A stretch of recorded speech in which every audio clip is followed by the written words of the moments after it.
Good evening, everybody, and welcome to Punch, Kick, Choke Chat. We're back. It's 8:30 Toronto time on Thursday night, and I'm so happy to be here tonight. I'm so excited to chat with our guest. I've had the honor of chatting with him in the past about a lot of the stuff we're going to touch on. It was an assignment for my knee, Dan. It was an essay, and our guest tonight was incredibly generous with his knowledge and his time.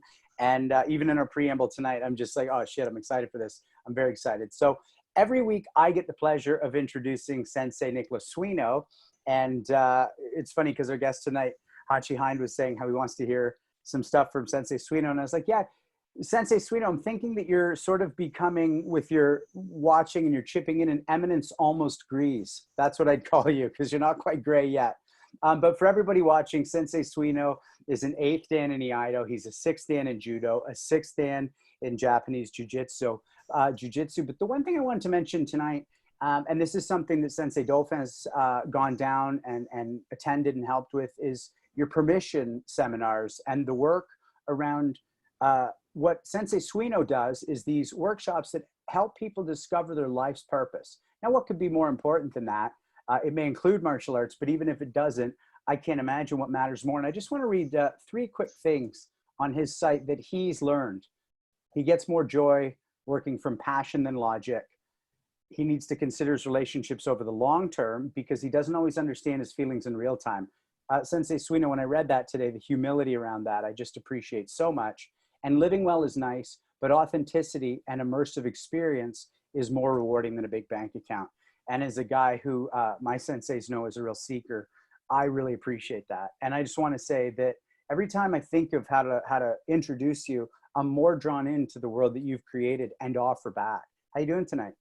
Doing great. Thank you so much for, as always, a just absolutely terrific introduction. And thanks for mentioning permission. I know before we started this call,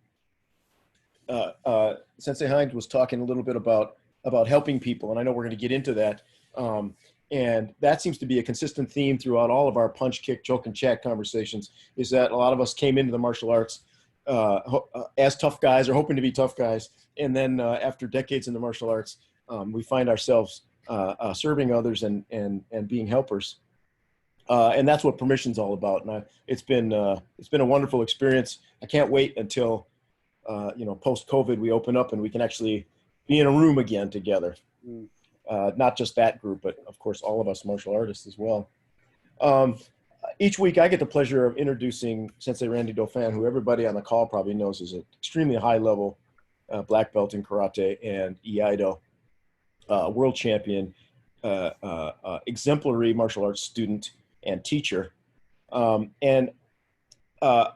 Yesterday after an interview, somebody sent me a bunch of quotes that sort of fell out of my mouth when I had been asked a lot of questions and had too much caffeine. And it's amazing to me how much over the years, when Randy and I have done work together in the martial arts or in other things, these quotes kind of arise organically out of the things that we talk about, over a beer at my dining room table or on the sidelines at my dojo, and hopefully when the borders open up in Canada as well. I'm going to read you 5 of those quotes, and I think you'll see why. So the first one is, many people see the mountain, but very few do what it takes to climb to the top. It's just as hard to live a life of mediocrity as a life of excellence. It's just that with mediocrity, the pain comes later, and by then it's too late to do anything about it. The world actually does want you to succeed. You just have to learn to listen to the right voices. And then we're really getting into Randy territory here, in my view. Some are born leaders. Others are made into leaders by hardship, by coaching, or being in the company of other great leaders. And then one that I just stole from Randy without any interpretation. How you do anything is how you do everything. So that's my introduction this week. Randy, how are you? I'm great, Sensei. Thanks so much. And, I want to say about permissions too. If you've never gone to permissions, a couple of events, if you've never done them with Sensei Suino, if you're a martial artist and you've never done the Crucible with him, you want to do the Crucible. 12 hours of training. There's very few rules involved. You have to enter the dojo at 6 a.m. You cannot leave until 6 p.m. You do 4 hours of kicking and punching, 4 hours of throwing, and 4 hours of grappling to end it all off, you lose between 4 and 13 or 17 pounds. And when you're done, you just feel amazing. And the other thing is permissions, which I'm blessed enough to have been involved with right from the beginning, and I'm super happy to be involved in any way moving forward, even if that's just taking the garbage out or being a massive cheerleader in the back of the room. So thanks so much for that, Sensei. I want to backtrack a little bit because one thing that doesn't usually happen on this call is Sean Benson doesn't get much of an introduction. And I just want to say, like, if you don't know Sean Benson, you might know him from his IMDb page. You might know him from seeing him on commercials. You might know him from seeing him in movies. You might know him from watching him play music. But outside of all of that, he's a spectacular martial artist. If you're standing across from him with a karate uniform on and you think you're going to have an easy go of it with him, you're making a big mistake. And he likes to practice Iaido as well. And he's heavily into jiu-jitsu now. He's rounding his game out. I'm super proud of him as a martial artist. And I wanted to throw a couple of shout outs to him for his martial arts abilities as well. I'm so excited tonight. Like this is the most exciting one to have Hanshi Hind and Hanshi Legacy on the same call. Both of them are like, you know, the most devout followers of Benny Allen. Like they're like, so it's going to be so nice to hear the two of them talk. I have had the chance with Sensei Hind. I learned Super Empe from him once. I've been to a number of seminars with him, but I knew him long before that. Like I knew Sensei Hind intimately long before I ever laid eyes on him or met him. And much of what this show is and what we're doing is because of the relationship between Sensei Legacy and Sensei Hind. But like much of it is that. Sensei Legacy, you know, his rank, 10th Dan, Canadian champion, trainer of champions, decades of martial arts experience, but also an amazing student. And also never, ever, ever does he not tip his hat to his seniors, show them the most respect possible, and his teachers. He's always the best student. When he's on the floor, and I can't imagine when he was younger with Sensei Benny Allen or Richard Kim or Harold Warden, it was any different than when I witnessed the way he was with Anthony Sandoval. Always the best student. Never questioning, never asking for anything, just on the floor, happy to train, happy to be a student. And when I say the show, the impetus is, it's about, you know, how you learn things just from conversation between different martial artists and high-ranking teachers. And honestly, Sensei Hind, I learned so much about you from driving in Sensei Legacy's car at 6 o'clock in the morning, drinking coffee, where he would tell me stories about training with you. The stories like where he would be in the dojo and Sensei Benny Allen would say, everybody get a partner. And he would hear from across the room, Legacy! And everybody would get out of the way because you wanted him to be the partner. The things that we've talked about where you would climb on his back and make him do kicks and punches across the room. You know, in Legacy Shorin-ryu, the legend of the battle between the two of you and the 3 overtimes, and Sensei Legacy always makes it very clear that he was decisively beaten by you through experience, through your experience. Sensei Legacy's nickname for you affectionately is the Tasmanian Devil in our dojo, that you are as fast and as tenacious as the Tasmanian Devil. Some facts about Sensei Hind. He's a 9th Dan. He joined Eastern Karate, Benny Allen's dojo in 1965. He was instructed by both Benny Allen and Bob Dalgleish in the very beginning. At that time, he studied Shito Ryu, Shotokan, and then he chose the Goju path.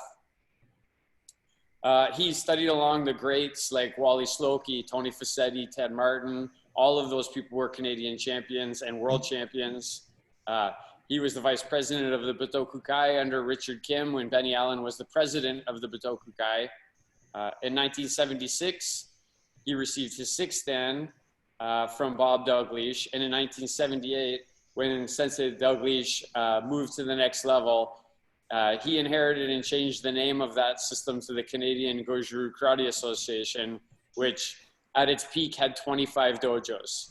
It is one of the top karate schools ever, probably in North America, for sure in Canada. And if you think globally, you'd find very few instructors who had 25 dojos as an instructor anywhere in the world. He trained in Japan multiple times under Dai Sensei Matoku Yagi. He is both a Tai Chi Chuan and Reiki master as well. He now lives and teaches in Northern Ontario and guides 4 dojos. Personally, I was very excited to see him again last November when he and Sensei Legacy together were inducted into the Canadian Black Belt Hall of Fame. That has to be the best pairing of 2 people being inducted into the Canadian Black Belt Hall of Fame of all time. Having the 2 of them, that's going to stand out forever. As I said, much of what I've learned about Sensei Hind, I learned in Sensei Legacy's car. I'll tell you one thing. When I was competing, this will speak something.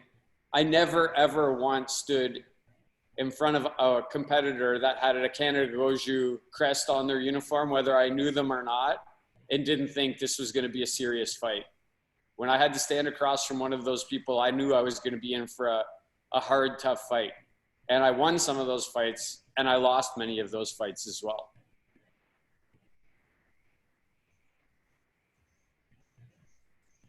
Yeah, it's enough shot.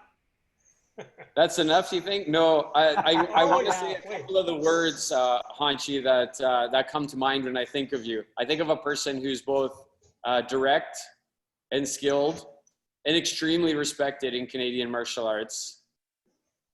In my opinion, intimidating, but very open and approachable. It's just the way that you have to approach a person like you. You're a person who doesn't hold back. And in my mind, the 2 people that there's 3 people that I've heard Sensei Legacy speak about more than anyone, and it's Rick Joslin, Wally Slowkey, and Sensei Billy Hind.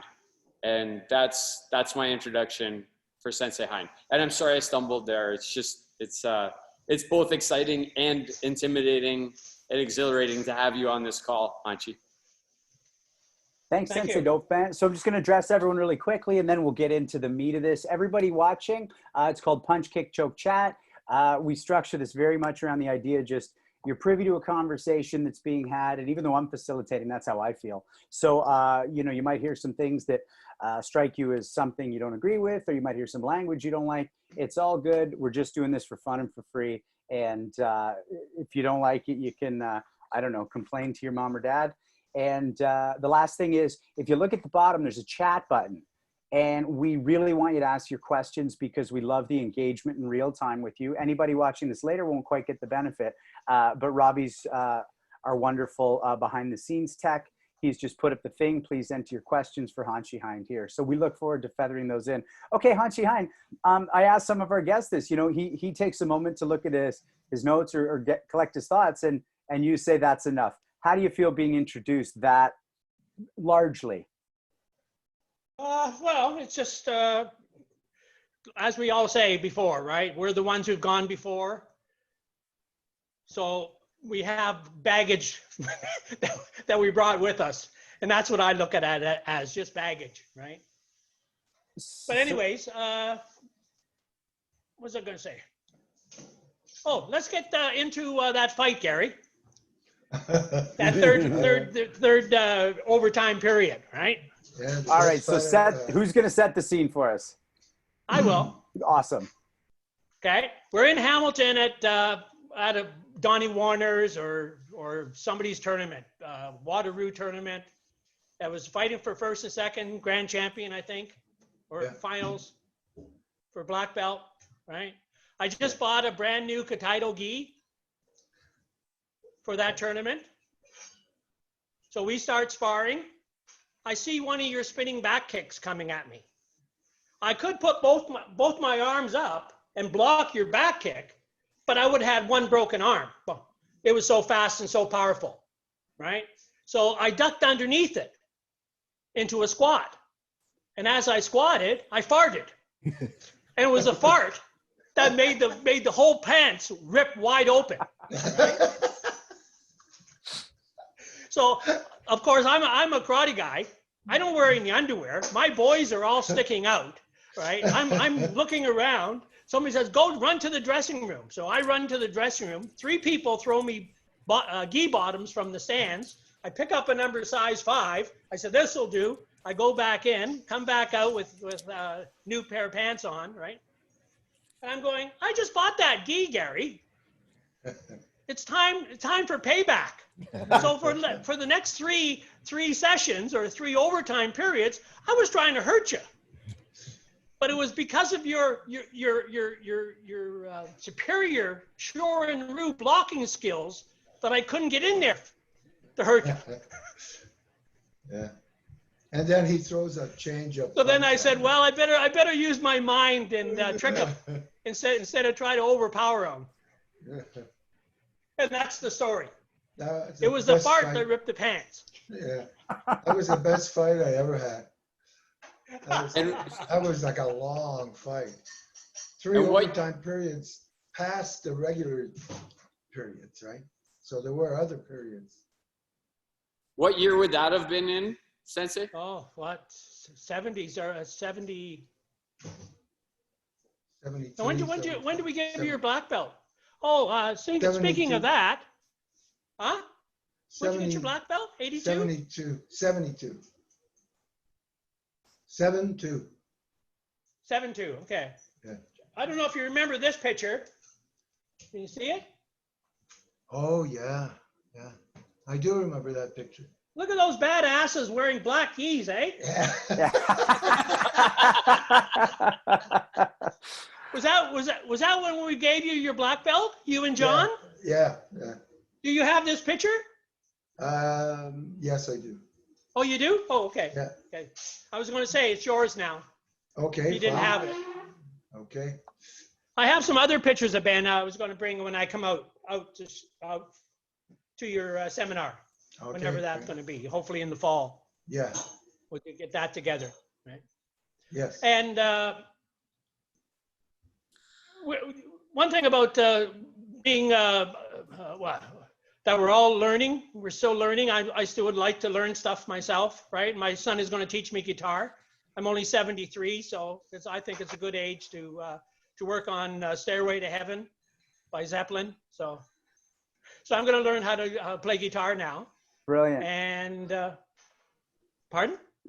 I just said brilliant. I'm all about this. Yeah. I love this you got to plan. keep learning. And once you stop your mind from going, of course, it just disintegrates, right? Like same as our bodies. Yeah. We stop working out, That's what I figured with Kent. Kent today, when I saw the broadcast today, how much he's really still involved in his training, And my training takes about an hour and a half a day that I still do, but it's all spiritual and all energy training. So anyways. I want to take you back to 1965, but why don't you tell us Okay. about your training today before we get back there? You just touched on that. What does a training day today look like for you? I wake up, I have a cup of tea and honey, and then I go out to the field, and then I do my Sanshin Tensho from my Goju-ryu, and in the Sanshin, it's moving energy through a hard body state, and then storing it into the hara, into the dantian.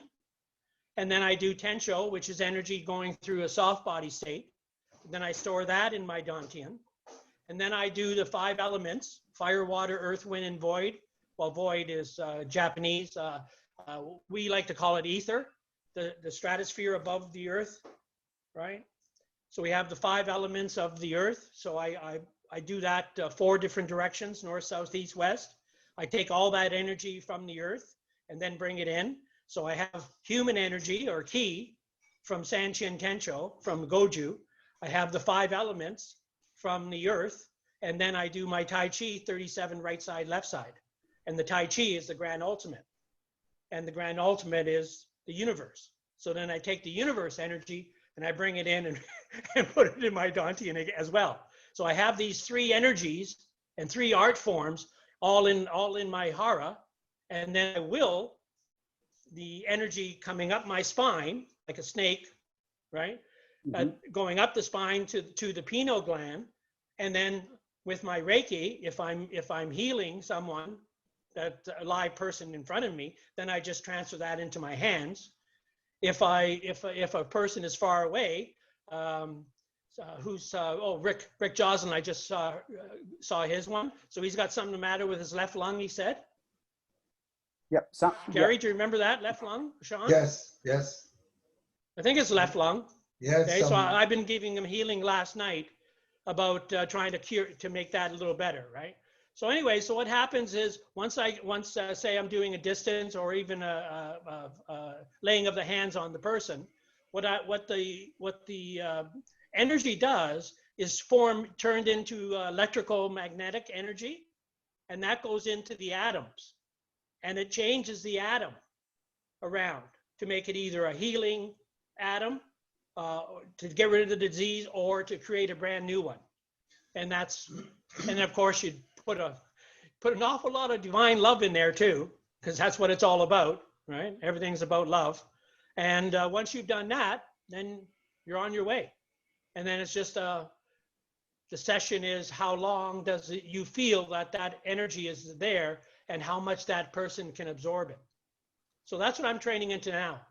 Well, this is an incredible day's work, and I want to, and we're all going to talk about your journey there. So let's go back to what we always like to do with our guests, which is what brought you in to the dojo in 1965? What kept you there?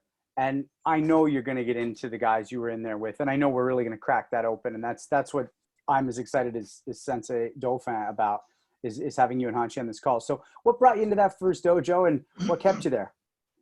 Wally Slowkey. Wally Slowkey was a cornerback on the football team of Central Tech.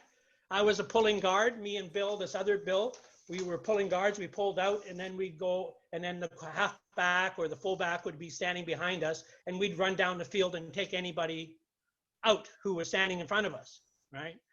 So Wally was a corner, and Wally was a perfect example of when we practiced was to go around and take him out. So me and Bill would flip a coin or say, who do you want Wally now, or do you want him wait for the next play to start before we take him out, right? So we, it was just a small, skinny kid, right? Basically, and we were heavyweights and all the rest on the line. So, it'd be no problem pushing him down and, cross blocking him to take him off, right? So anyways, we used to have a confectionery stop right across the street from the school. And all of a sudden, one day, I'm walking back from the practice, and there's a fight going on. So there's about 50 people there, and I'm going, well, who's fighting? Oh, one of the football players. Football player. So I pulled through, and I'm going, who's fighting, right? So I said it's Wally. So I'm going, I don't know. I better back him up. He's pretty skinny. So anyway, so I'm standing behind him. He's fighting this Italian, a guy who's about another 1.5 feet bigger than he was, outweighed him by another 60 pounds, 70 pounds, right? So I'm going, oh my God, Wally, you're going to get killed. So all of a sudden, the fight starts, pop up, 2 roundhouse kicks, got him in the temple within not even a second. Not even, if it took 2 seconds, that's way too long, right? And the big Italian, boom, right on the ground, knocked out completely. Wally just put his shirt back on or coat back on and continued walking. I'm going, that's what I want to do. I got beaten up quite a bit in public school. I don't know why, but I just one of those type of kids that was always in a wrong spot at the wrong time, you know. So being in a public school, what's that, age 10 to 12, something like that, right? Yep. Grade 6, grade 7, grade 6. And so I got beaten up quite a bit. So actually, my father took me to the police station, because he wanted to press charges on these guys because my face was so battered. He didn't even recognize me when I came home. So, but anyways, so that's when I heard Wally doing that, I'm going, Wally, okay, we're in the dressing room now, back at the putting our uniforms on for the football. Where do you train? Who do you train with? When can I come down? When can I come down to the dojo? Right, that sort of stuff. So we were just transitioning from Hagerman Street into the Yonge Street Dojo.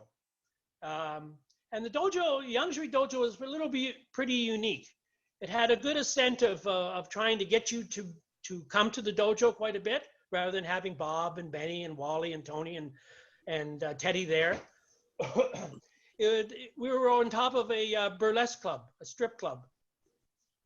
So after we worked out, go downstairs, have a couple of beers, watch the ladies perform their art form.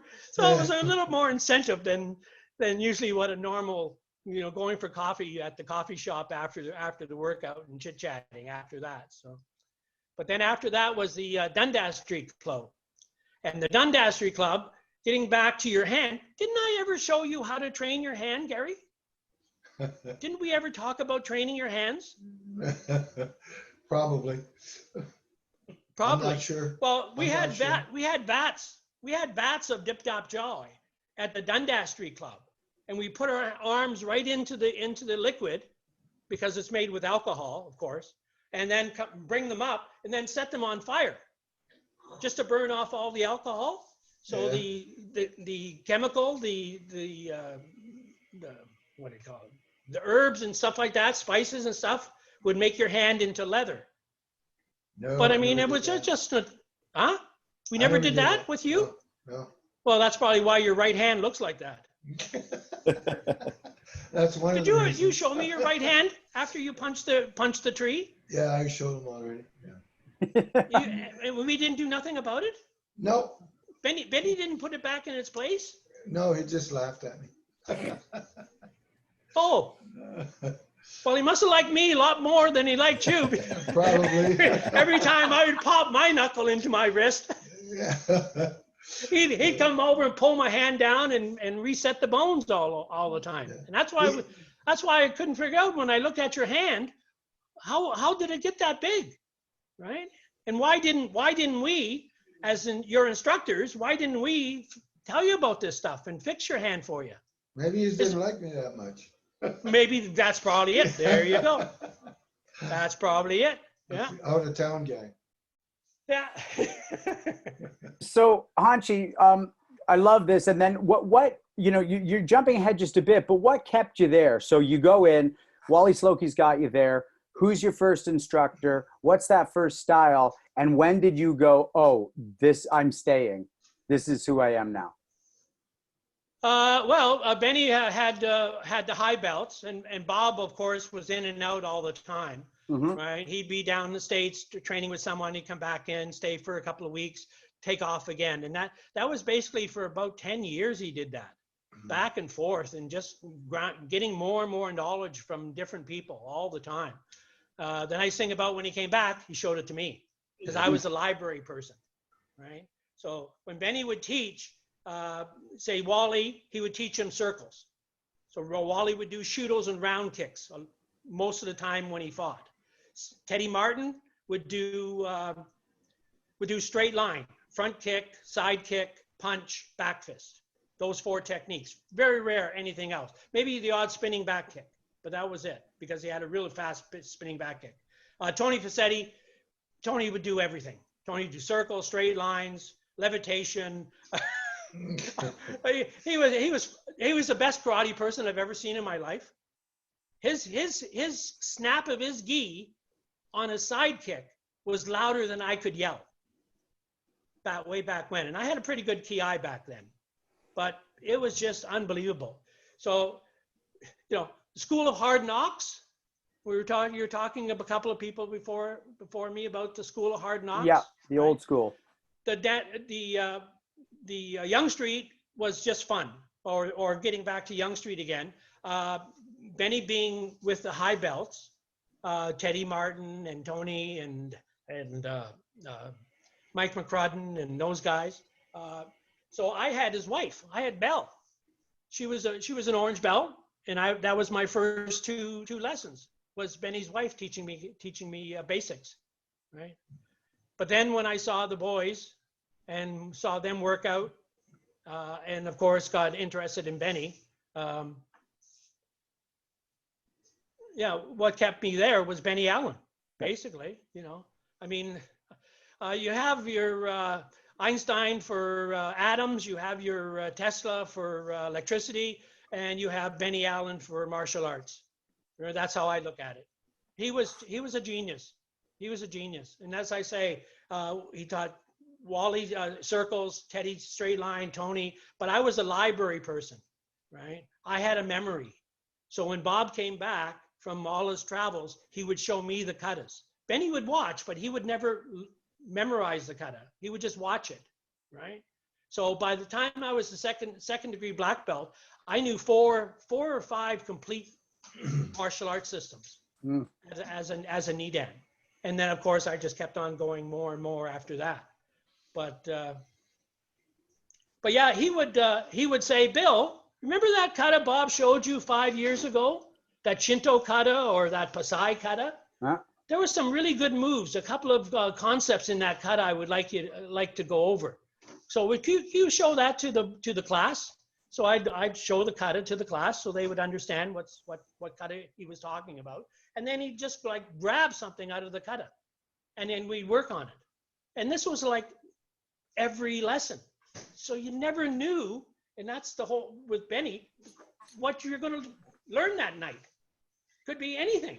You know, it was just exciting and inspirational going to his dojo. It was just unbelievable how much he could do that. Pick concepts out of the air and out of different martial arts katas. Right? I love this. Sensei Dauphin, I want to throw this to you because I see the smile on your face. I see you nodding at these terms. And I think you're infinitely more qualified than me to guide the chat between Hanshi Legacy and Benny Allen and Hanshi Hind. What are your thoughts as you hear that he's the Tesla of karate? Yeah, I just wrote that down, like Einstein, Tesla, Benny Allen. For me, I always say Benny Allen is my greatest regret, right? I have a picture that's hanging over there with Sensei Legacy and Benny Allen in that park where Sensei Legacy smashed his hand. And it says, Sensei Legacy wrote on it, Randy, don't wait until it's too late. Never wait until it's too late. And that's because when I came to the dojo, interestingly, Hanshi Hind, you and I both started at the same age. We started karate at the same age. You were 18, I guess, if I do the math right. You're around 18 years old when you came to karate? Yeah, about that, 17, 18. That's about the same as me. And when I heard so many stories about you, I heard so many stories about Wally Slowkey, Ted Martin, Tony Facchetti. Sensei Legacy told me a story about Tony Facchetti and fighting him. He said, he hit me, and the last thing I saw as my hands and feet were going, and I was looking at him as I was flying through the air, and I thought I'd get him the next time, and a second later, the same thing was happening again. But But these stories about all of you impacted me so much, and specifically Benny Allen, that I actually named my son Benjamin. I named him Benny Dauphin. And I specifically named him after Benny Allen. Because what you said about that, like, it's so nice to hear somebody say that. That's what I want to believe. I want to believe that with all my heart. And he's my greatest regret because I had asked Sensei Legacy to have a seminar with him. Can you please have him come back?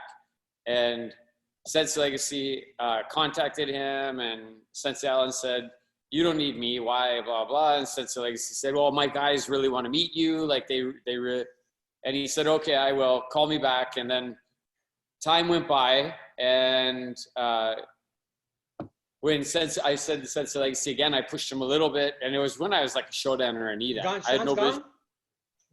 And he said, yeah, then he called me and said, Randy, he's gone. Like we missed the window here.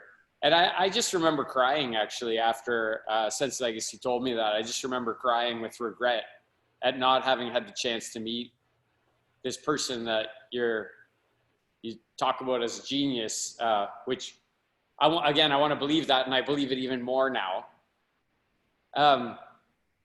So I don't know, Sean, if that's what you were looking for from me, but I'd love to hear what Sensei Legacy has to say about what Sensei Hind just said about him being a genius, pulling these concepts out of the air. Sensei, some of the things you talked about his fingers and being like a crane, and maybe you could share some of those thoughts about Benny Allen. Oh yeah, he had this punch, like everybody, this 1-inch punch that he taught us all. I guarantee you that he went to his grave with pieces of my skin under his fingernails somewhere.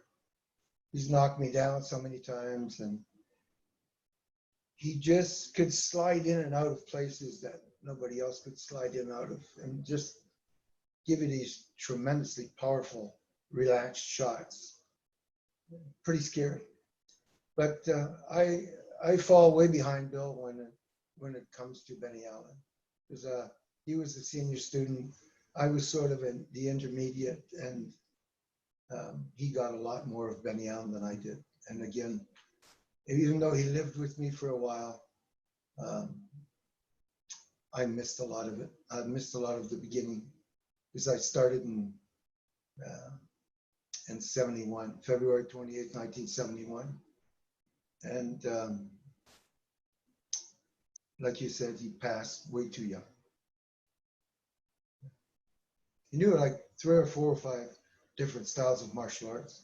He didn't always show you the kata, but he always showed you the bunkai, or the concept, or what it meant to all of us.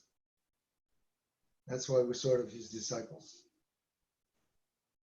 Hanshi Hind, I guess a question I have for you is, Sensei Legacy talks often about Pakwa and Tai Chi and Benny Allen doing those things. Is that who you were introduced to those concepts from? Was that also from Sensei Benny Allen? I know you said you knew 3 systems, but is that who you learned that from as well?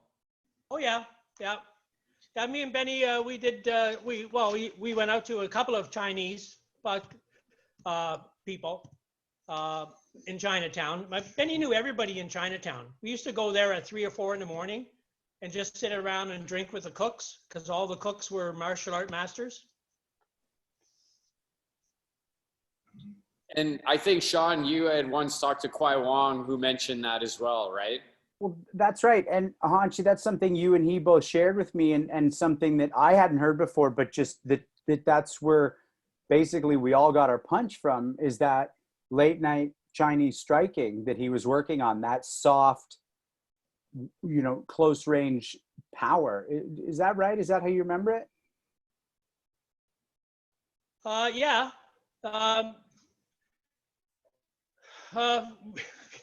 Like we just go, the concept was, of course, anything new, we wouldn't stay in anything too long. Well, I'll tell you what we've trained in, and then you can understand why.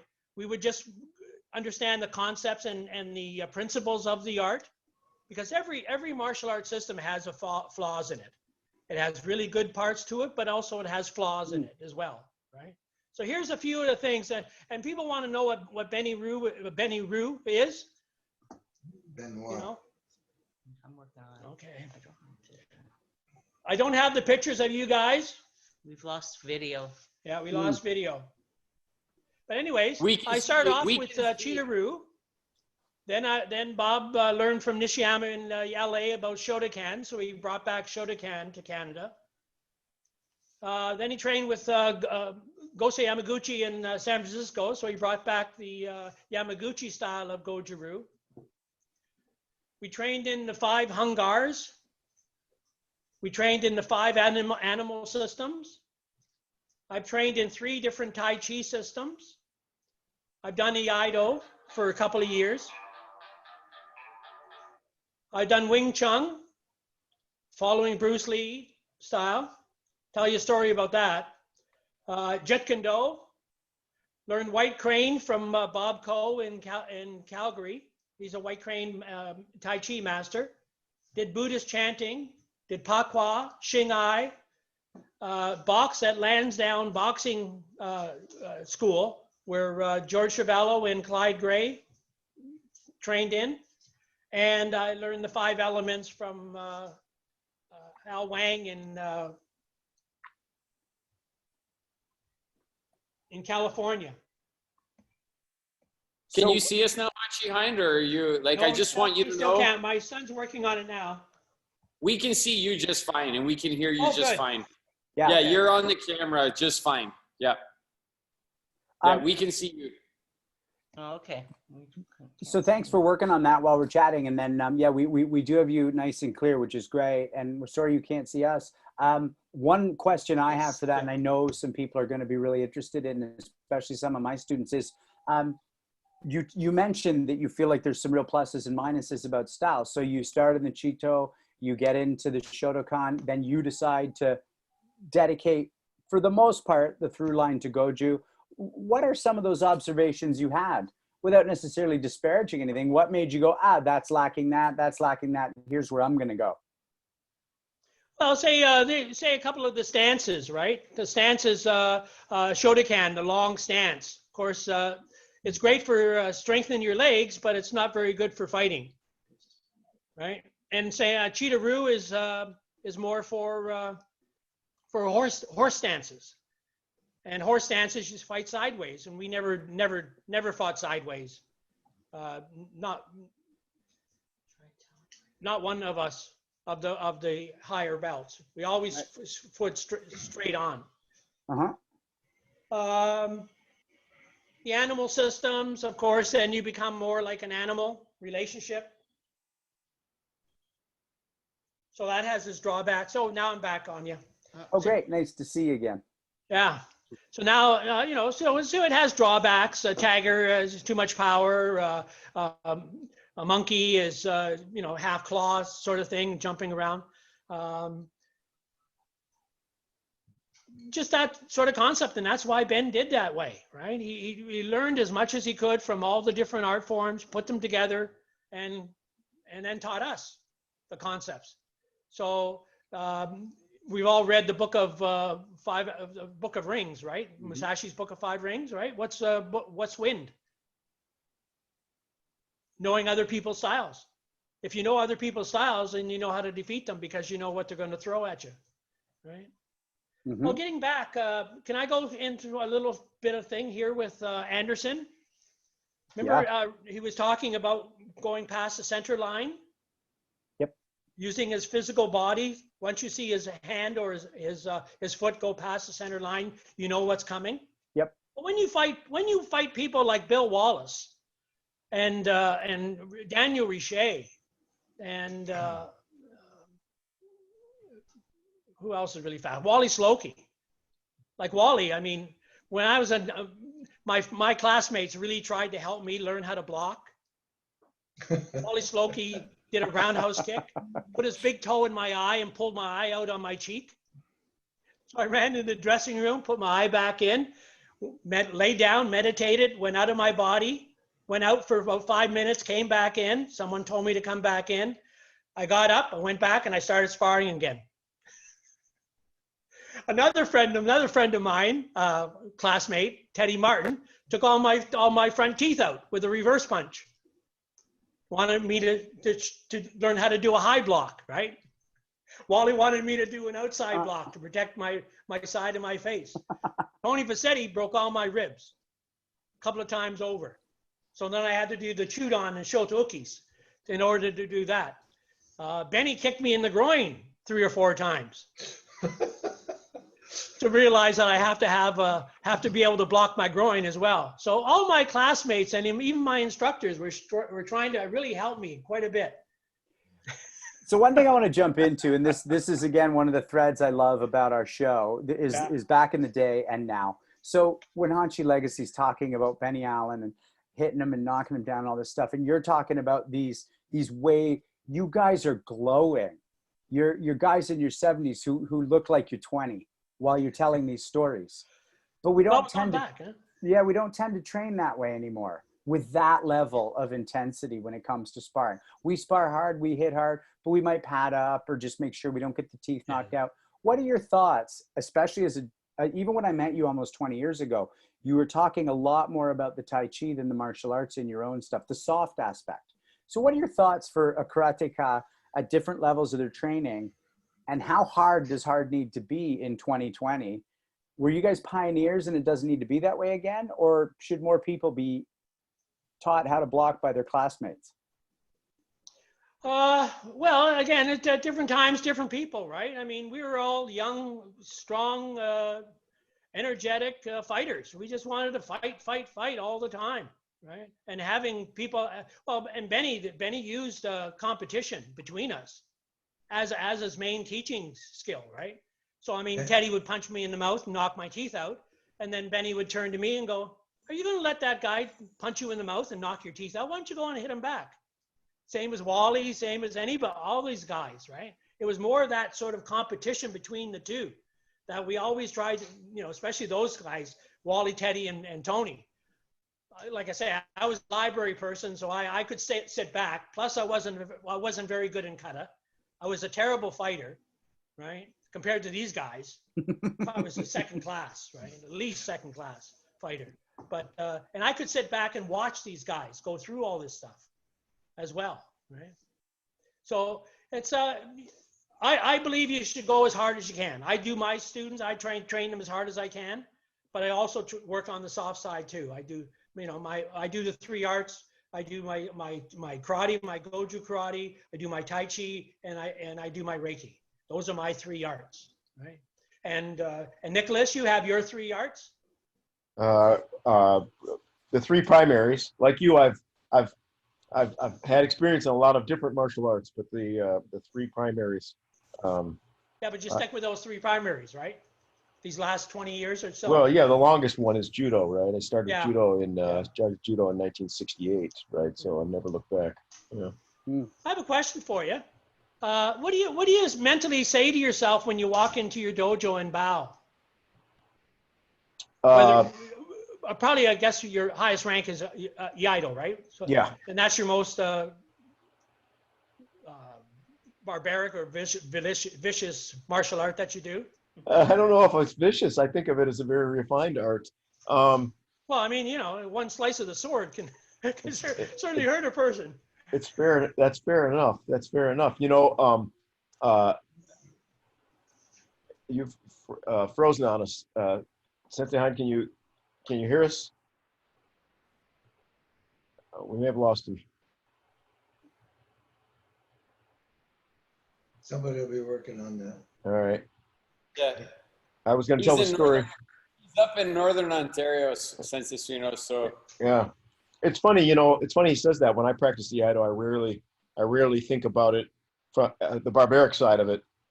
But once or twice a year in the news, each and every year, there's a story of someone who was stupid enough to break into the home of, somebody who happened to own a sword. And, the news stories are always the same. A burglar breaks into home of martial artist or sword owner, and the self-defense is usually done in 1 or 2 cuts. It's always done in 1 or 2 cuts. If it's 1 cut, they cut to the head and body, and then they kill the intruder. And if it's it is brutal. If it's 2, usually what they do is they'll miss and cut 1 arm off first, and then they'll kill him with the second cut. So Sensei Hind, yes, swordsmanship is brutal. That Iaido practice is very refined, right? I don't think of it as I don't think about the brutality when I do it. To answer your question, when I bow, it reminds me very much of what I try to do when I meditate. From the start to the end of the bow, I try to empty myself to the experience. So stop thinking and just feel. Hanshi's muted. Hanshi Hind is muted. Yeah, Robbie, you got to turn him back on, I think.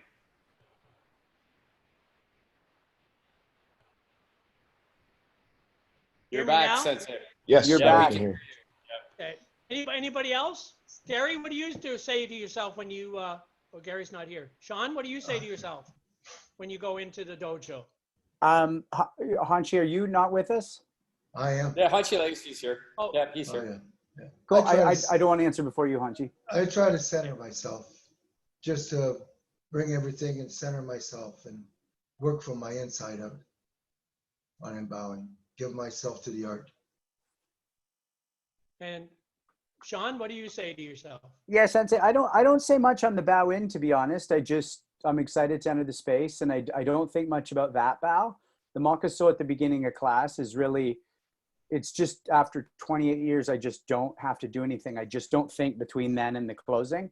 And that's true for all my arts. So to be honest, that entry into the dojo is less reverential. I don't think a lot about it. I just make sure I'm bowing deeply enough. And then once the class starts, I really then, it's a mind clearing. It's a preparation and a mind clearing for me. And it, at this point, is one of the few things in my life that works every single time. Meditation and kneeling doesn't always do it. Training alone in the park doesn't do it. But entering a room with the teacher, that Makuso or equivalent always does it. Well, I say that old bedtime rhyme. If I should die before I wake, I pray the Lord my soul to take. And that's how I walk into the dojo. If I die on this floor, I just pray the Lord my soul to take. And when I was training, I had lots of classmates, plus Gary too, that would be able to kill you with a punch or a kick. You know, so that, and I think it's the heightening of that sort of senses, that by giving up your life and having that new experience that you can die. And Gary was talking about what pure Zen is, right? Zen is now. So if I'm able to give up my life for the martial arts or to die on the dojo floor, my awareness has increased tenfold in that relationship, right? And that's how I feel, anyways. That you should give up yourself. There's an old Chen Man Chang saying you got to invest in loss, and by giving up, you get a lot back. When look what Rick Joslin said last session, right? The more you give out, the more you get back, and that's probably why we all of us old guys do it, because we realize that, right? That by giving and giving of ourselves, we're getting a lot more back. It doesn't necessarily mean monetary. It's more of the spirit and the kindness that we get back, and the love from our students that we get back. You know. But anyways, going back a bit, Gary, I'm in the same boat as Benny was. Now, when I used to have my 25, 26 dojos, now I got two. I got two dojos and I got 12 guys training with me now. So I'm doing exactly what Benny's going. I'm going backwards until I'm all by myself training in the park. But I don't have a park here. I have a forest. I live inside of a forest. Right on. Yeah. What are you But gonna tell us? aspire. What? What are you I gonna tell aspire us? to that. Yeah. You're gonna say something about Benny and the Jets? About what? Benny and the Jets. Oh, Benny and the Jets, yeah. Well, Yeah. I've always said that about right. Well, anyways, getting back to our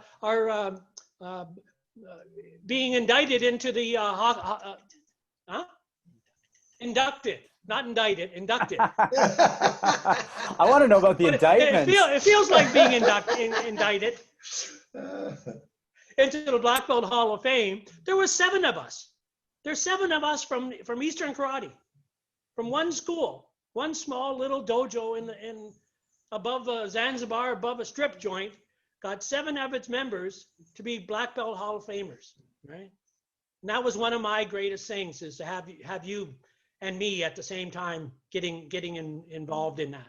That was great for me. That was a highlight of my whole weekend. Yeah, yeah. You know, seeing you there. That's, But anyways, getting back to the Jets. Well, so I had a lunch before this back in October last year with Wally and Caesar. So we're sitting around and we're reminiscing about Eastern karate and then, yeah, Caesar speaks up and he goes, "Oh yeah, you know, when we'd be at tournaments and Eastern karate wouldn't show up, we'd feel like we'd be able to win some trophies." And then all of a sudden, Caesar would look up and Benny and the Jets would come into the room, into the auditorium, right? That's great. But I've always felt you as being a member of Eastern karate, and I've always felt you as being one of our Jets. oh, yeah. And again, being a Jet, you soar, and look at what you've done over your life. Yeah. And Thanks. and you know, I feel you've soared way past any of our expectation that we had of you in that concept, you know. But I appreciate that very much. yeah. Hanshi, Hind, what do you attribute 7 members of one school, late 60s, early 70s, above a strip club in Toronto? Like, how do you all end up in the Black Belt Hall of Fame? I mean, I know we've talked a bit about how you trained, but what was special about that molten lava that diamonded it up? Can I say something? Benny. here? Please. Benny Allen. Benny Allen gave us a part of himself. All of us. Yeah. Right teacher, right students. Oh yeah. Well, he was the right teacher for most of us, right? We had a very small dojo, very small, right? We had 12 people on the floor. That was a lot. That was a lot of people, right? But the people who came to him, they stayed. They stayed and worked out, right? And we always want, well, same idea. Oh, getting back, okay. Well, I was a green belt, and me and Bob, Benny was, of course, a fireman doing shift work and all the rest of stuff. So me and Bob took most of the classes. Teddy and Wally and Tony. Tony could hardly talk. He was a great karate guy, but he couldn't talk. He couldn't communicate to the students, right? So it's just basically me and Bob did most of the thing. So anyway, after one session, I was a green belt. Bob was a second to third or fourth degree black belt, something like that. And he says, "Oh, did you want to know how Benny got Benny got graded?" And I'm like, "Sure, I'd love it." So there was 4 of them. There was 2 Japanese. Shane Nagashi was one of them. I forget the name of the other one. And Koi Wong was a Chinese. And Benny. So there was 4 of them to be graded to Shodan at the same time. So when it came with Shiroka, Master Shiroka, on Yonge Street there, he had 3 belts out. And Bob's looking at it, you know, because Bob was a member of Shiroka, and Caesar Bukowski was a member of Shiroka, but that was way before his time. So anyways, so then he graded the 3 Orientals up to Shodan. And he gave Benny a small little medal. And Bob goes, "But Benny did more work for Shiroka, Master Shiroka, than any of them did.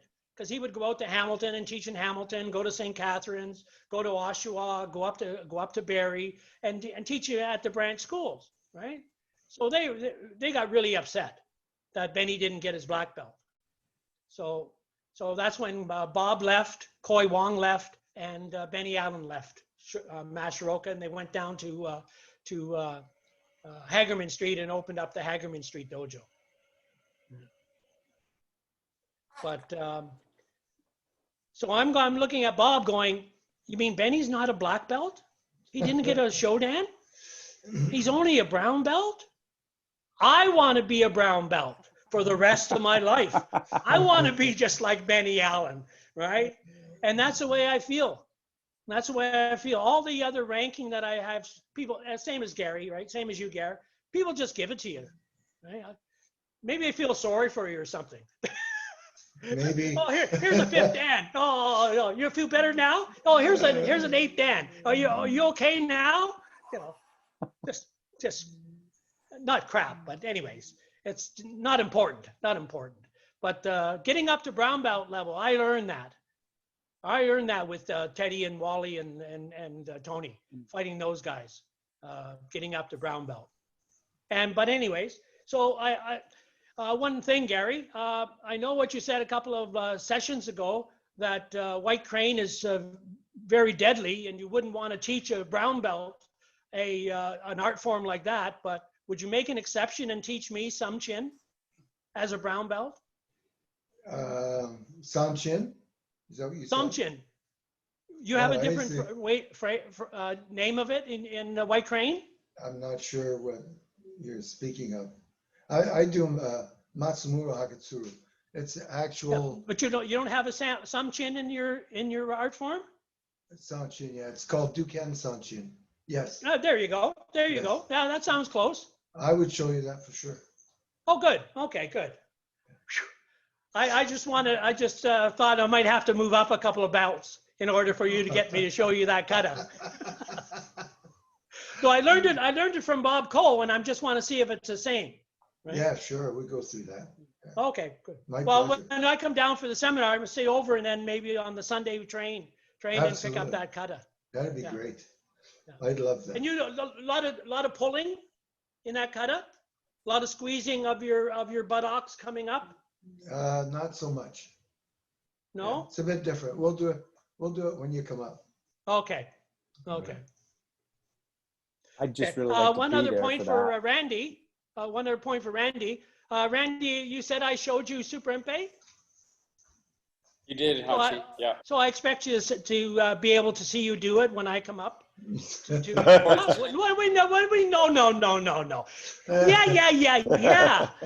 know that No. kata? Huh? You know, Hachi, this is the thing about when you taught it to me, and I'm not making excuses, but I was Yes, you really are. sick. No, I was really sick at the time. You actually let me leave the floor a couple of times because I had to go into the bathroom and get sick. And you were really nice, and Sensei Batrak was there. And I kept getting this special attention, but I could not have done the kata again 5 minutes after we were done because I went home and I just was like, I was running a high fever and I just was sick. So that's another regret. I wish I could remember that kata. So I guess I should never say again that you taught it to me. I guess I should say I was on the floor doing it once with you. There's a good idea. Yeah. So Hanshi, But anyways, getting back to yep. Okay, No. that kata, that Super Empe, maybe don't forget, Chogen Miyagi only taught 3 katas, right? To each of the students. Taught Sanchin, Tencho, and then the kata of character. He taught Motoko Yagi Super Empe. So of those 3 katas, the Super Empe that I showed you was direct from Chogen Miyagi, going to Motoko Yagi, then to me, and then to you. So, to me, that's the only way to have learned the proper Goju-Ryu, because every one of the high students, Anichi Miyagi, Taguchi, Misato, all those guys learned a different kata, right? So they learned Sanchin Tencho, and then one would learn Seipai. Learn Sanchin Tencho, another would learn Sonsei Ryu. And that, to me, that would be the only way to learn what pure Chogen Miyagi Goju-Ryu was. And of course, being in Okinawa, I don't know how Caesar does it and Nicholas does it and all the rest going over there, because usually, especially the Mabelcon people, if you went to train with Mabelcon, you had to stay with Mabelcon. You couldn't go to another dojo. Which, after learning all these arts, that's what I was wanting to do on the off days, because, well, I didn't have any off days. I trained Monday, Wednesday, Friday at the Humbu Dojo. I trained Tuesdays, Thursdays, Saturdays at the Second Sun Dojo. We had Sunday off, and that was a Bichiwa picnic and drinking day in Okinawa. Hanshi, I want to tell you the one memory, well, I have many memories of the day when you were doing Super Empe, but one thing that stands out is, for some reason in my mind, when I was a Shodan or a Nidan, I thought I was tough. And when you walked in the room, I realized I wasn't. So that's number one memory that that comes to mind. And number two, when we were doing the kata, I remember you just talking about punching the toes. Like when somebody throws a kick at you, you're going to punch that foot and you're going to punch the toes. And I thought, I had never in my life want to throw a kick at a person like this ever. Like that's... Well, it happened to me. That's why, right? Teddy Martin, we used to just punch each other's toes. We never blocked. When a person would kick, we'd punch the foot, right? So I did a front kick. He punched my foot. He drove my nail right up inside the top part of the joint there. So I had to get it cut on both sides and have the doctor pull the nail right out. But yeah, we used to, there was no gate on block or palm block or Mawashi block back in those days. No. We just punch each other's feet. That's all.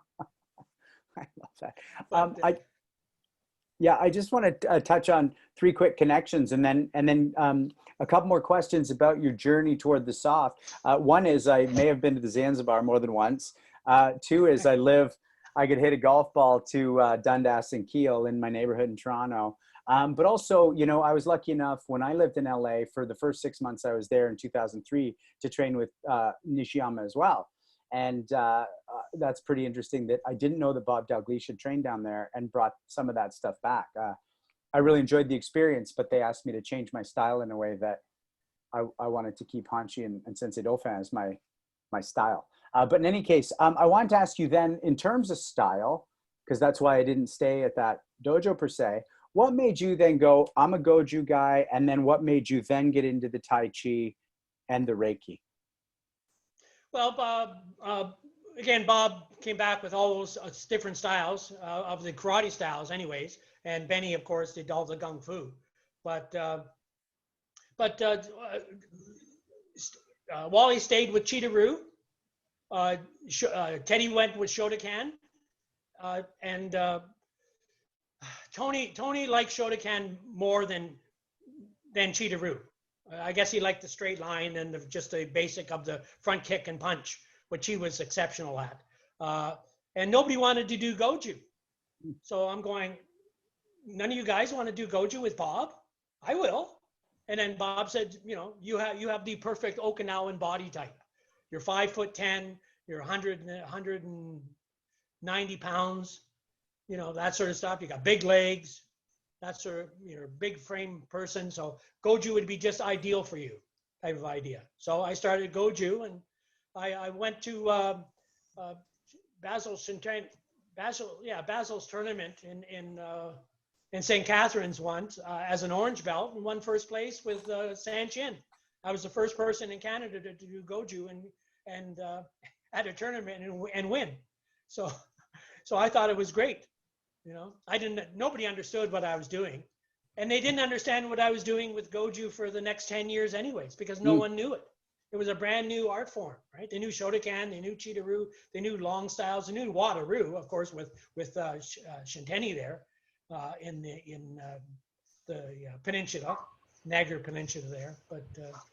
But yeah, no Goju. Nobody, and I was the first one to start with Goju. So. Well, then it was, and then of course with the aspect of energy, and that's the concept, right? I did Sanshin Tensho and Suprempe and all the Goju katas, and I'm going, I got all this energy. What am I going to do, right? I can't let it go up to my brain. I'll be crazy with all this energy. So I said, how can I give this energy back to people, right? And what's the greatest thing that I could do for someone? And of course, I've been reading philosophy and religious books since I was 12 years of age. So I'm going, I've heard a lot of people in my life. Why don't I work on the healing aspect? Why don't I switch over and try to start healing some of the people I've hurt and give it that? So I went into the Reiki. And of course, the concept is, and same as what Kent was saying, is when the student is ready, the master will appear. When the student is ready, the art form will come.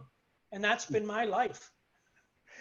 Every time I wanted to do something different or go to a different avenue of expression and understanding, there was an art form there for me to work on. that sort of concept. So it's really is again what Rick says. The more you give out, the more you get back in your studies, right? And I've always been interested in energy, and then when of course I did the Tai Chi, I did actually the long form, the 137. I did the 108. I found that way too long for us North Americans. So then when I learned Chen Man Chang's 36 posture set, I said, oh, there's great. Everybody has 8 minutes. 8 minutes to do of exercises in the morning, right? So I did that, and then I said, well, what happens on yin and yang? What happens if a person attacked me on my left side, right? And I'm doing only stuff on my right. So then I started working both sides. So I do all my katas right and left side, right? Randy, what's your favorite kata? I really love Goju Shiho, but today it's probably Hakusuru Dai. Like, that's probably. And you know that the really kata well? I'm striving to learn it well, Hanshi. Okay. I'm trying really hard to learn it well. Well, and you start with your right foot forward, right foot out? You do step with your right foot. You're right. You step with your right foot. Yep. Well, when I come up and see you, I want you to do that kata with your left foot stepping forwards. Okay. It'll give you a whole different perspective. A whole different perspective of learning, working the other side. Your brain on your if you're doing the left side, your brain on your right side will start to really buzz. I'm going to try that tonight before I leave. Yeah, well, that's what I do. I know you are. I do my basics, XIH, right side, left side, my Tai Chi, right side, left side, my 5 elements, right side, left side, right? But anyways, so just something to think about, because we always train right side. Everything's for the right side, right? And what happens to us lefties? Does anybody else here left-handed? Nicholas is left-handed. I'm left-handed, right? And the only reason why I was playing with my cousins, my cousin girls, on a bed, and I was jumping on a bed with them, and they pushed me off the bed when I was up in the air, and I landed on my arm, and I had to stay in a cast for two years. So then I learned everything with my left. But I'm really a right-handed person, but I do everything with my left. So for me, it was very, very easy to be ambidextrous. Are you going to hold the guitar conventionally, or are you going to do a left-handed guitar? Oh yeah, I'm going to do both. Right on. I'll do both. Right on. Yeah. So before I go to our 10 questions that I asked all our guests, did you ask the questions you wanted of Sensei Suino tonight? I know you had some for him. Oh, just the what he's to do bowing. Yeah. What else did I have for him? We're getting back to Andy, Dan Anderson. Okay, a couple of quick things about that. Okay, if you can't see, if the person's so fast you can't see his physical body, right? Then watch his breath. Watch his breath rise and fall in his chest. And usually when people attack, they do an in-breath and they usually hold it high. Most of the time when you fight, you only breathe in the bottom part, so you don't show any upper breath concept, right? But a lot of times a beginner or novice without being able to do that will take a high breath, and that's when he'll come in. Huh. Right? After that, the next thing is to watch the light coming down from the brain. So if I say, Sean, lift your right hand up.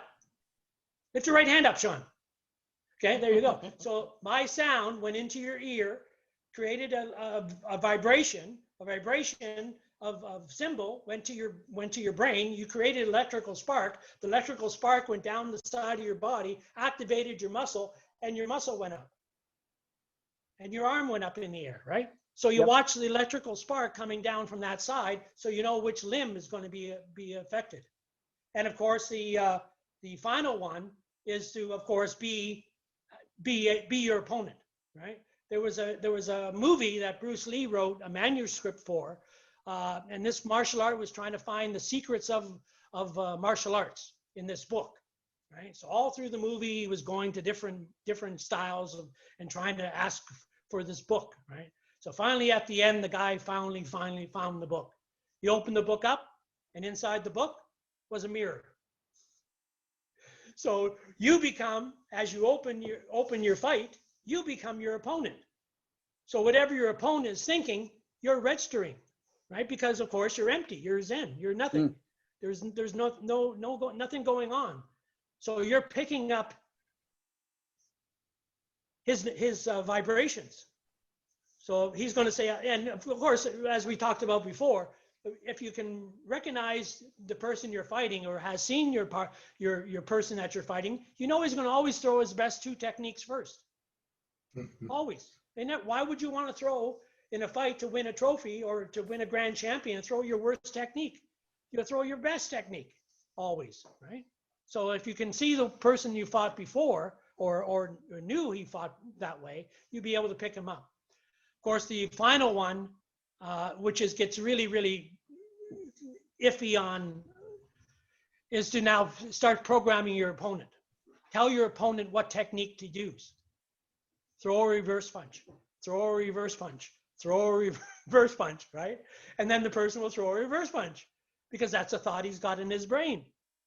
So these are the extra things that when you fight people like Gary and you fight people like Wally Slowkey and Teddy Martin and Daniel Richet and Bill Wallace, they're just too fast. You just can't see, or they'll cloud your vision to make you not see the technique, the physical technique. So that's what I have found out fighting these guys. You just can't work on just knowing that they're going to throw a right hand reverse punch and be able to react to that fast enough, or a round kick. You know. Yes, Sensei Dauphin. Yes, Randy. Yeah, I just, a bunch of thoughts are going in my mind. A bunch of things that you said, Hanshi Hind, are things that I've heard Hanshi Legacy say. I remember once, and you know, be your opponent. I remember once fighting with Hanshi Legacy where we both got in a position, we just stood still. There was not really much happening. Maybe a couple of seconds went by, maybe a second or two. And Sensei Legacy shook his head and walked away and said, "There's no opening there." Like he could just see that there was not, he needed to change the whole vision had to be changed in order to gain the entry. So yeah, that's incredible. I love hearing this stuff. Yeah. Yeah, well, that's what I found out. You really can't just go on with the speed of the physical body. You have to have something else. So Hanshi, I have a question, and this goes back to something y'all weren't logged in before, but Sensei Dauphin was asking about energy work, and you know, you see some stuff online with chi masters who are making people spin through the air without touching them, and I'm stealing a bit of that question. But when you're talking about seeing the spark, I get that, I buy that. When you're talking about sending healing energy to Sensei Jocelyn over a distance, I get that and I buy that.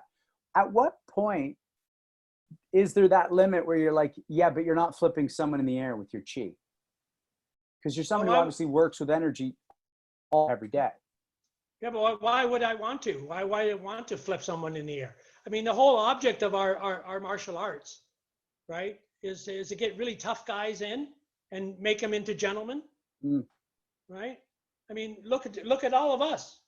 I mean, how much more do we want out of martial arts than being able to change ourselves to be shapeshifters, right? We were from one part of society, and then we now in a whole different projective, right? I mean, look at all the good work that we've done, all the different people, the different charities that we give to.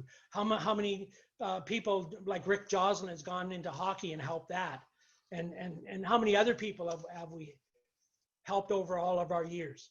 I mean, to me, that one thing, that changing of a person's personify is one of the greatest things of martial arts. I really don't care. Seeing on YouTube, Gung Fu fighting Taekwondo fighting kickboxers, and that's not what it's for, right?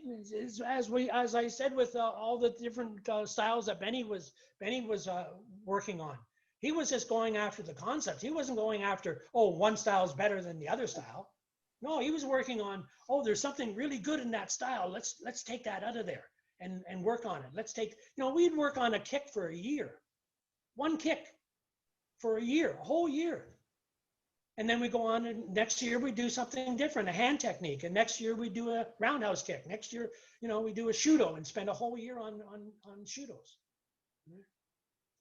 But yeah, it would just be that sort of concept, right? He would just be able to pick stuff out of these forms. And that's how I look at it as well, right? So I say I do Goju-Ryu, but I just do Goju-Ryu out of for the concepts, of course. I love Goju-Ryu because it has yin and yang. It has a Taoist philosophy in it, and of course Bob showed me it as well. So I do it out of respect. But I also do all the other arts. I do the internal arts as well, out of respect for Benny, And again, the hungars and the animals and those gung fus, drunken beggar. I still like to do the drunken beggar. I was just at a grading. I just graded my son and passed my association over to my son. I just graded him up to 6th degree black belt 2 weeks ago, and so I had a little bit of cheer over. One of my favorite drinks is Aero Flynn's. So I was doing the drunken beggar. Have you ever seen anybody do that? No. Kung Fu style? Oh, Yeah. Benny was just unbelievable at it. It was, I was just you saw him do it, and you'd swear he was drunk, totally out of his mind. But when he hit you, it was a whole different ball game, eh? Hey, Gary? You were. Benny would hit you. Yeah. Oh, yeah. For I've been sure. hit by him quite a bit over the years.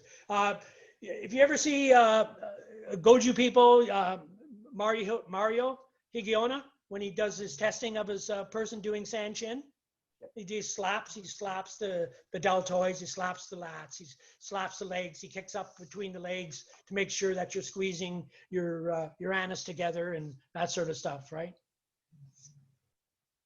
So, But Benny would just bang you on the back with a tatsui and front kick you in the stomach, Oh, yeah. So that was our demonstrations back in those days. He just put a pounding on me while I was doing Sanchin. Hanshi, like I say, I saw you nodding when he mentioned the energy work of Benny Allen. He talked about doing the Goju for Bob Dalgleish and the internal work. And I saw you really connecting with that idea, the energy around that. Is there anything you want to add to that? They were training a little bit different than I was, and before me on that, I did mainly a Shorin style. I did some Goju-Ryu, Seiyonshin, and katas like that, but I did different training than Goju. Right, Sensei, maybe you want to talk, Sensei Legacy, about the time you were in the Thames River and the energy training you were doing with Benny Allen at that time. Okay, yeah, well, he'd like to walk me into the Thames River in London. We'd go up to our brown spots in the water, and we'd be doing sticky hands.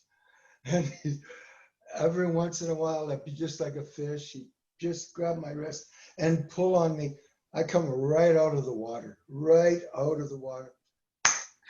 on the top of the water and flow down the river. I had to swim to the edge, come back, walk back, wade back in. And he would do it again. We'd do that for like 1 or 2 hours in the water. He was just like that. He just had his own way, his own way of training you. And it all worked. It all made so much sense. Well, you were very fortunate. You had a whole year of private lessons on his last year, right? Yeah. So he lived at my house. Yeah. But you don't. When I talked to you before, it was like none of us cared. It seemed like none of us cared about Ben at the end there. Well, it seemed like he came into my dojo on Danforth Avenue there. Yeah. Maybe 6 months before he passed away. Yeah. Right? And I offered him half my dojo, and he goes, "How much you making, Bill?" And I said, "Well, I'm making about $4,000 a month." He said, "How much does it cost you to do the building?" About 35. He goes, no. He says, "You're only making $500 a week, $500 a month, and you got a family to take care of." Turned around and walked out. Yeah. That was the last time I saw him. Yeah. I talked to him 2 weeks. Huh? I talked to him 2 weeks prior on the phone, Yeah. and he was going to be coming to do a seminar for me. And when I called back to confirm that he was coming, he had passed. Yeah. Well, he was in White Castle, right? Up, where is that? Just north of That's it. Toronto? Yeah, it's more east towards Peterborough. That's it, yeah. Yeah. Yeah. I'd like to be able to go and visit where he's buried one time.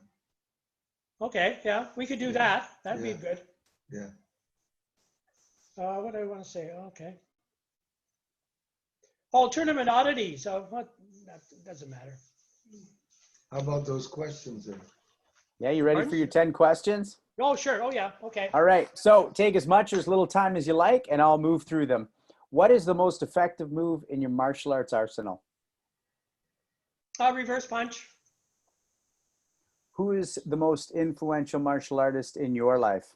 Benny Allen. Who do you think is the most influential martial artist of all time, and why?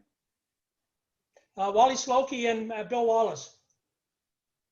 Wally for putting Canadian karate on the map around the world, and for Bill Wallace for just being Bill Wallace. Helping. Look at how many tournaments he's been in, and promoting karate. It's just amazing. When those two guys were fighting at the Black Belt Hall of Fame, oh God. I wanted to get out. Gary, you too? You wanted to get in the ring? My son kept on saying, Dad, you got a tuxedo on. You can't go in the ring. Don't get up into the ring, Dad. But did you feel that way too, Gary? Oh, it was great, yeah. I know. I just loved watching those two fight. That was wonderful. Back moments for sure. Yeah. I refereed Wallace's fight against Daniel Richet. Oh, did you? Wow. Yeah. That's great. Yeah, that's good. Yeah. Yeah, I really like Daniel, but he was always two weight divisions lower than me, so I never got a chance to fight him. Yeah. Just as well for me. Well, yeah, but I like speed too, right? Yeah. I like to try to test myself on a skinny person. Yeah. to see how fast he is, right? See if I can read him. Sensei, what excites you most about the next 5 years of your training? Still being alive to train and to try to gain more energy. Yeah. If heaven exists, what would you like God to say to you when you get there? Welcome back. You've been here 8 times. You got one more time to go through, and then you can come home for a while. Your favorite film and TV martial artist? Oh, Chuck Norris. I liked him. Who's someone you never got to fight or that you want to go back in time and fight most again?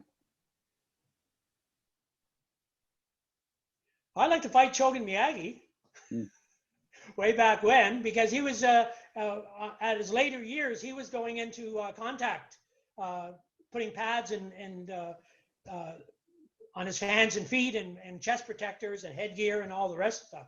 So I like to grab him before that and spar with him. I went down this fight with Bruce Lee because Bruce Lee in Black Belt magazine said, any karate people, you come to LA, you come into my kun, and I'll fight you, right? So me and my friend, my brown belt, he had an Austin Healy. So we jumped in the car. We went to the Canadian Championships in Ottawa, and a young kid got killed, punched in the heart 3 times and died at the tournament there. So anyways, that's a little remember thing. But anyway, so we jumped in the thing. We went across Canada, went to every dojo that we could hit, went down to San Francisco, stayed with Richard Kim at the Chinese Y there, and then went down to LA. Bruce wasn't there. Of course, he heard I was coming, so he left and did Big Boss. He went back to Hong Kong. Went back to Hong Kong and did the Big Boss movie. But anyway, so I went and trained with Fury Demura at his dojo. So that was interesting, you know. But then we drove back on the way back and hit every dojo we could in every city where we could. So it was really a great trip. Really good trip. Sounds incredible. That was one thing about with Richard Kim. He had 20 black belts on the floor when I was there, and he got me to spar with each one. One person scored a point on me. Maybe that's why he stopped sparring. Same thing happened with Leo Laux and us. We go down there. He'd have all his guys fight the Canadians because they never fought. Yeah. Yeah. Oh, yeah. Never fought. Yeah. If everyone in the world could have one benefit from martial arts, whether they do it or not, what would you like everyone in the world to get? Chi and Ki. Energy. Because that's the roots, right? I mean, sure, we have roots of our past masters and people we trained with before and all the rest of stuff coming up. But really, I mean, getting right down to it, that's what we're trying to achieve. We're trying to achieve a personal energy relationship to ourselves of knowledge and understanding. And then how do we relate to the world? How do we relate to this planet Earth? Okay, so now, okay, we have those two communications. Now, how do we relate to the universe? And what is our position here in the universe concept? So it's those three that I find are very important to work on, right? And Sanchin projects ki. It gives you that physical or that human being sort of energy concept. And of course, we all know about the hara, 2 inches below the belly button, 2 inches inside of where you're storing your energy. To try not to pump up your upper body or try to make your head too full, because if, you know, as we talked about, your opponent can read that. So we would try to push everything down and store it into that large space there until we need it, and then we bring it up into the hands and feet. You know. But yeah, it's basically energy. I want everybody to understand what ki is, and not too many people talk about it. I mean, we say ki, we say ki mei. What is ki mei? Right? Focus of body energy in time and space. One of my favorite breaks, what I used to do was put 10 boards together, ask the audience, which board would you like me to break? The 4th, 5th, or 6th board? And they would say, oh, break the 5th board. So I'd punch the boards, take the top 5 off. The 5th one would be broken. The 4th one would be solid, and the 6th one would be solid. And that's what I feel the concept of bare knuckle of fighting, even though we're not trying to hurt each other. Well, we are really, but we're trying to have control too, in that concept. But we lose kime, we lose that focus of energy by putting a pad on our hand. I find that's what I've done. Right? First time I put a pad on my hand, I was at a Hamilton tournament, and I did a left hook and knocked the guy out. I didn't get a trophy that day. You know? So to me, I just went right back to boxing. I went right back to throwing hooks and jabs and that sort of stuff, right? Greatest achievement, greatest regret? Greatest achievement was being with Gary at the Black Belt Hall of Fame. Having my 2 sons and my lovely wife as well. That's my greatest achievement. The worst, my regret was not getting Benny to stay in the fire department. Because like I said, we thought the Queen Street Dojo was going to make us an awful lot of money, which it did, but we spent it all on party, right? And then from then on, it just we became martial art bums, basically, going from dojo to dojo and, you know, making a few bucks here, a few bucks there at different dojos and stuff. So that's my worst regret, is to try to, you know, because he was so happy. I thought he was so happy being a fireman. He was in service with helping people, rescuing people, that sort of stuff. He always had a big smile on his face whenever there was a big fire in Toronto and he was part of it, right? Because he knew he was helping people, right? And then, of course, through his martial arts, he knew, of course, he was helping everybody else as well. So. Right on. Before we go around the horn the way we do and sort of have our parting words, does anybody else have any other questions? Just because I feel like this time has flown by. Okay, well, in that case, I'm going to throw it to you, Hanshi Legacy, to start us off on our exit. All right, it's great to see you, Billy. Great history. I learned some of the things that went before me today, you know, like in the dojo that I trained in. And also it was great for me to be inducted with you into the Hall of Fame. Yeah. I think I Sensei- mentioned that there. Love you, man. I Love love you you. too, brother. Yeah. Sensei Suino? Hanshi Hind, I just love how immersed you are in the culture and how you're able to communicate that with such vibrancy. Your history of training, the people you train with, the stories. It's just to me, it's a story of up till now, a life well lived. I think you'll agree that it's a great thing to get involved in, and a worthwhile lifetime to pursue martial arts. Sensei Dauphin? Everybody froze. Yeah, I'll always Yeah, have a everybody's lot to froze say. again. Oh, Sorry, I didn't mean to interrupt there, Hanshi. Okay, I always have a lot to say. I write pages of notes. I've written more notes tonight than on any other call that I've ever written. I guess the number one thing I want to say is, while I'm really looking forward to seeing Hanshi Tarian, I'm really looking forward to being with Hanshi Burkowski, seeing Sensei Copeland, being back with Hanshi Montalvo again, going to train with Sensei Jocelyn.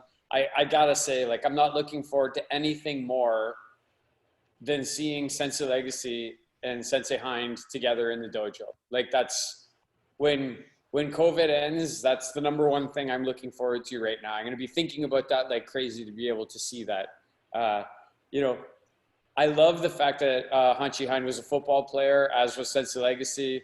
I'm always looking for things that relate to me. I was as well, so I'm excited about that.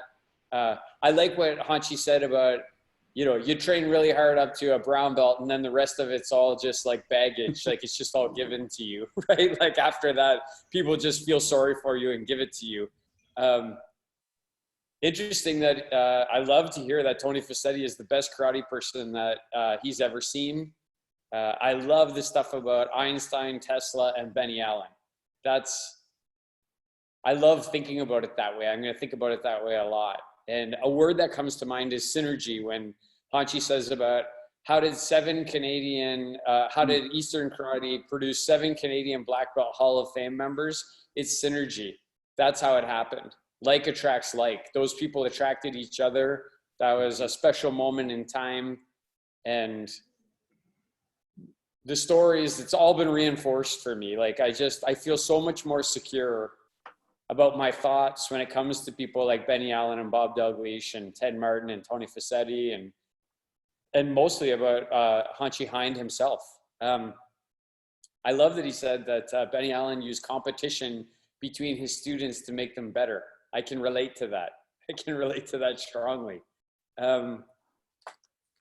I like that when he comes in the dojo, he says, I pray the Lord my soul to take, because you might have to give your life up when you come into the dojo, or that's what it's about. I loved hearing this stuff about Benny and the Jets, and that Hanshi Legacy was one of the Jets. Mm.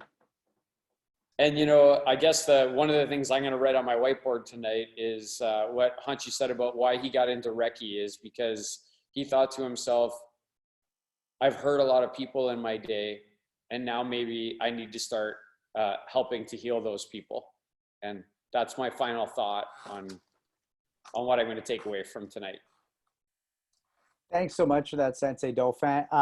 Yeah, Sensei Hind, you know, for me, I get so excited about the history, but I really do love energy work.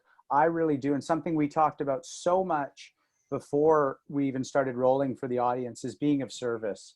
And, you know, I'm almost getting emotional. Like, my life's built around being of service. I was living a pretty bad life for a while.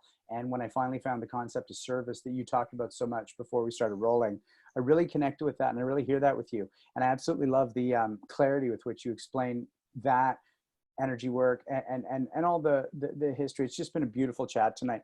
I really hope I get to be around when you two reconnect, either in terms of my work schedule or just being invited. Hint, hint. Before I throw the last word to you, Sensei, I just want to say a few things really quickly, a bit of housekeeping. I just actually want to take this time to thank everybody who helps this show run. There's the people on your screen, but we wouldn't be able to do Punch, Kick, Choke, Chat without Robert Schlumsky, who tonight's running the back end, Mike Russell, Victoria Feth, Justin Shea, Alden Adair, Andriy Sedashev. I hope I'm saying that right. We have a YouTube channel that a lot of people are watching this later on. We have a podcast. You can totally look that up through any of your podcast aggregators, Spotify, whatever you're doing. And by the way, we are not taking a break next week. I think it's really important to mention that because traditionally we have, but my co-hosts have been really gracious in moving it up because I have some work to do after the next 3 weeks. And our guest next week is Patrick McCarthy. He'll be here chatting with us at 8:30. And the registration links are available on legacymartialartsandfitness.com. So I just wanted to give you all that information because I think that's important. And I'm really grateful to those people who are helping. None of this happens with just the people on screen. Hanshi Hind, what do you want to say to take us out? How do you want to send us home? Well, I'm just, one thing I have written down, the first time and the only time I was invited to Gary's house was when we did a seminar with Ben and myself, and we went back to Gary's, and I walk into his house and I'm going, where's your furniture? I'm really happy that you have furniture now, Gary. I look at you got furniture. We just sat around. We just sat on the floor drinking beer, eating Chinese food, and listening to Rolling Stones on your Big Boss stereo equipment. Remember that? Oh yeah, well I had to use all my money to get a stereo. I know. You didn't have any money for any furniture. I'm really happy that you got furniture now. All right. But anyways, my 3 words: forgive yourself, forgive people who trespass against you. Right? Have faith in the self and your faith in your style and martial art that you're doing. Doesn't matter what style it is, right? The martial arts will help you, whoever you are. And believe in yourself and believe all things are possible, which they are, through energy. And that's it. That's all I have to say. Those 3 words. Thank you so much for your time. Thank you so much, everybody, for watching. Can't wait to see you next week. All the best. I will be going to St. Thomas soon. Looking forward to it for sure. Can't wait. Can't Love wait, you guys. Hanshi. Love you guys. Can't Take wait. care. Love all you. Love you too, Hanshi. Yeah. Love all of you. Thanks so much. Yep.